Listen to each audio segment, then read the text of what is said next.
rito, 55 inches.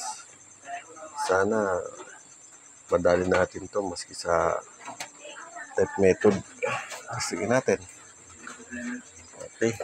Tingnan natin kung sa main board, power supply. Itong LDBS niya, ano ba ginamit dito? LDBS niya, nakatakip. O, yan o. Kuwan lang siya. Plain.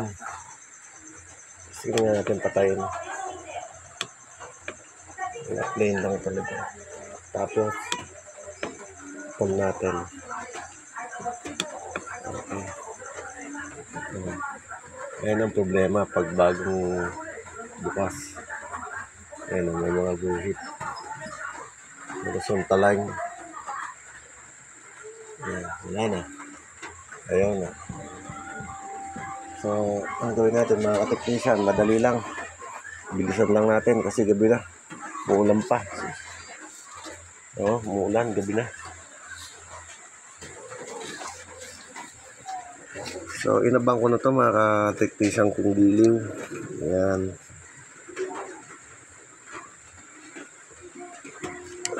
Kung nakikita nyo yan, oh.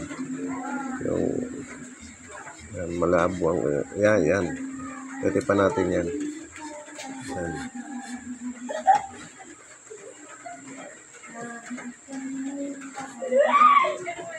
Yan.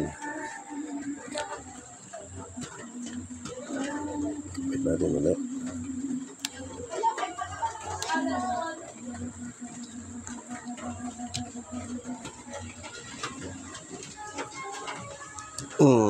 Solo lang kasi ito, walang tagahawak eh. Saksak. Sana. Nila ay hindi mahalaga.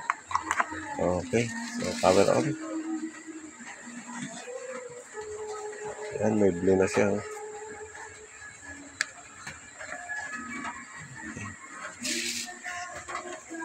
Ay, ibig.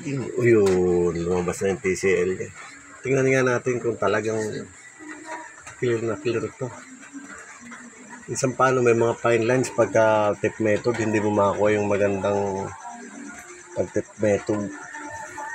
Tape method, ayan. Yan po mga ka-technician. Ayun lang yung yung naging, ang ganda. Wala man lang siyang no? Wala siyang fine line, mga ka-technician. Ayan, wala siyang fine line. Ang ganda. Malinis na malinis. So, okay. Pwede na itong takluban. Takluban na natin. Yan. Okay, mga ka-technician. Ayun lang po, ito yung tape natin. Okay, bye-bye na po.